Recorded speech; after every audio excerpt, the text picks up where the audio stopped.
Good day, everyone. How has been your day?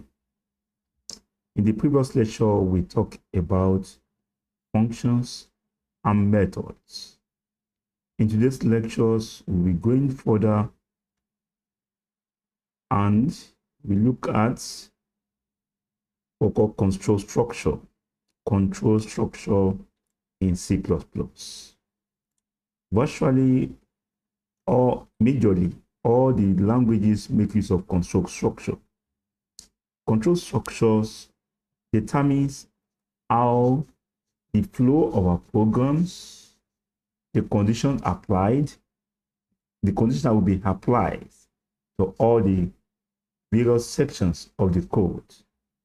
It depends on user decisions. Maybe for him to use the condition statements when needs arises, or to use the loop when there's a need to determine the collections of items. Now let's look at the conditional flow, the conditional structure of it. Generally, let me go back. Generally, the control structure is divided into three. We have the conditional flow, we have the loop, the iteration flow, that is the iteration flow.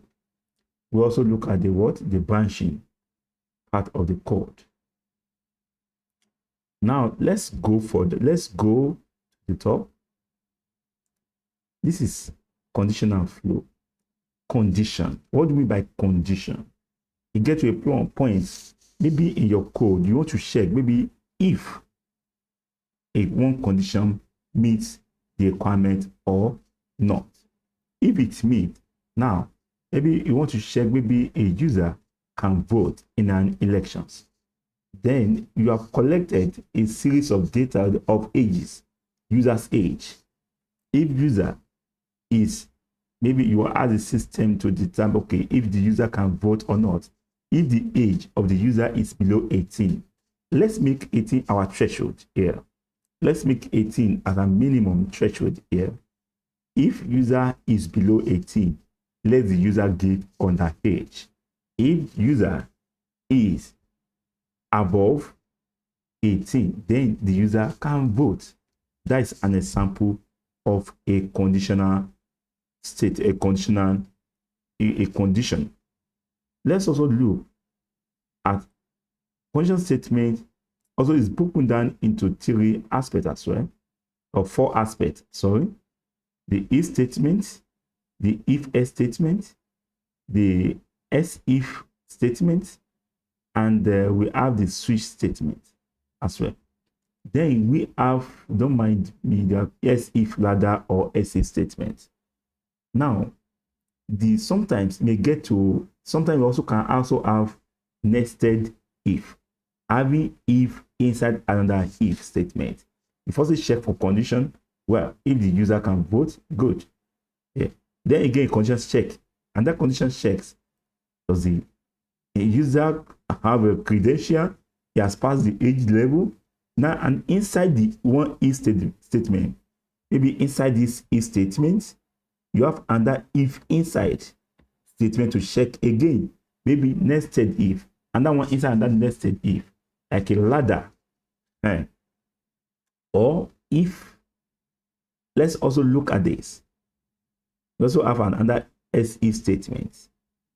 Before this, if statement meets, the condition goes. That's one. You don't need to come back to have a cumulation of if before you can achieve your code. You also make your code to be more organized as well, not be bombarded by the if statement given. Then we also have else. If the condition should not meet, then this condition is executed. If the condition here does not meet the requirement, then the condition here is executed. That means if you are only checking for two values, just checking for two values. But here you are just checking for one value. For example, you can just look, you want to check if there's if orange is bad, if orange is up, maybe a number, if orange is a number is even number, if it's not even number, let it print all the rest of the numbers.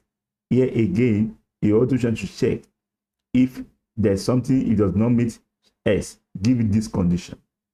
Understand? This is another one here. We're going to see the demonstration of this in the code. You also have this one again. This, you can have as many as possible else if, or you have one if for one statement. I'm going to show you some of the series. Some people do abuse the if else if statement as well.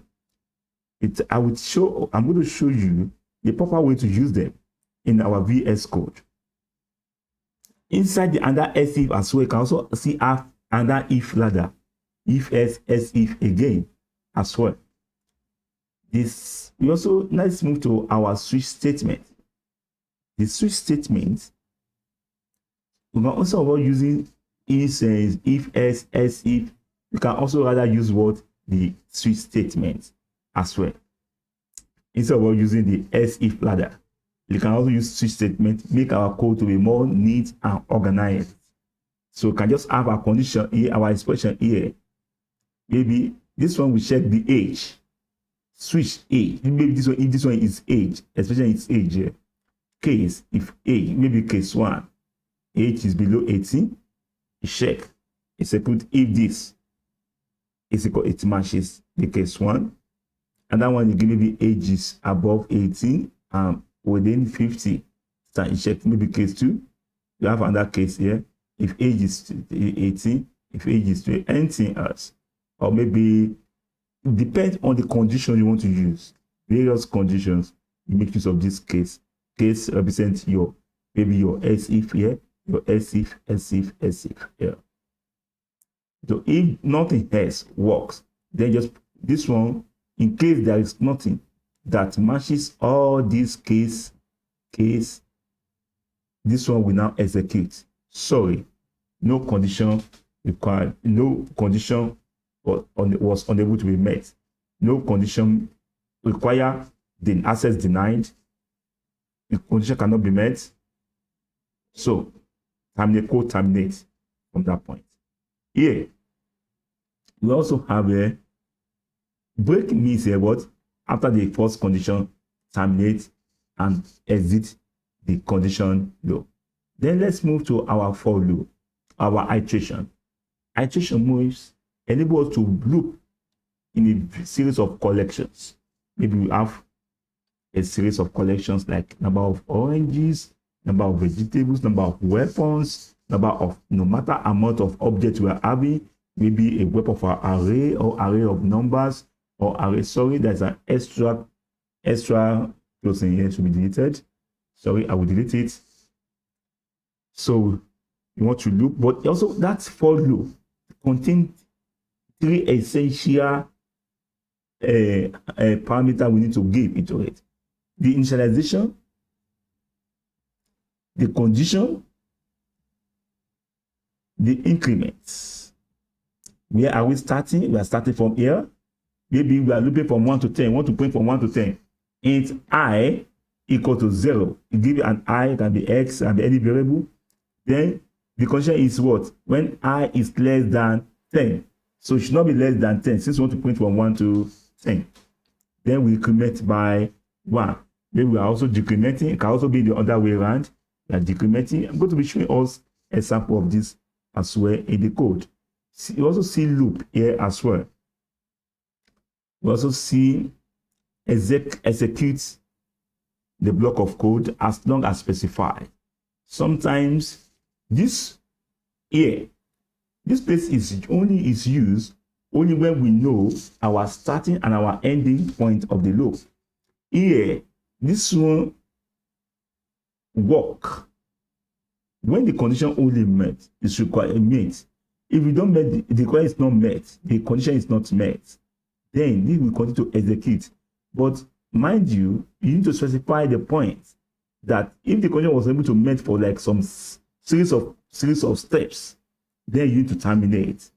You have to put there, maybe if it's not met, the can't, maybe you have checked for some period of times and the condition did not met. So you have to terminate the program from that point. So because so that you won't use up all the memory. all your memory in your system. You get to a point your system will just hang. So now I'll become freeze. Your system become freeze. Sorry for that hang. So we just freeze. Here is also we have do while. Do while. We always perform one execution of code here. We also perform one execution of code. Then we now check for the condition. At least it will run once. It will, if the code runs once. So if it runs once, then we now check the condition to keep the code here running. If the code condition here does not met, the code will just terminate at that point. But at least it will run for once. Here, let's move to branching here. Branching, you can terminate, you can jump out of it, you can continue, you can also go to other steps. It's divided into 3 aspects as well. We have the break statement. It's a statement or command that exists. You can see exit, the loop, or switch statement immediately. It will break out of this loop. This code here is running from 0 to 10. Then if it reaches 5, then it should break. That means the program will stop running and it will only print 0, 1, 2, 3, 4, and the program will terminate. 0 to 4, and the program will terminate. Here, continue. The same code there. But what does continue means? It will print 0, 1, 2, 3, 4, 6, 7, 8, 9. It will jump by the time you get to 5. It will skip 5. You just continue. Just means so don't print 5. Don't print that 5. It's just continue. Then we also have your go-to statement. The go-to statement jump to maybe we have a series of code. We want you again to repeat that series of code. We target the label. This is the label here. We give it can be any name with full column. Then if this column has jumped, okay, go back again to this point and check and rerun the code. So let me stop the video here. So please subscribe. Please, any question, let me know. But I don't expect you to have questions at this point because we are going to go into the demonstration in the next video. Thanks for watching. See you there in the next video. Please subscribe. Don't miss that video because I'm going to demonstrate it with what? Proper example for us. See you next time. Bye-bye.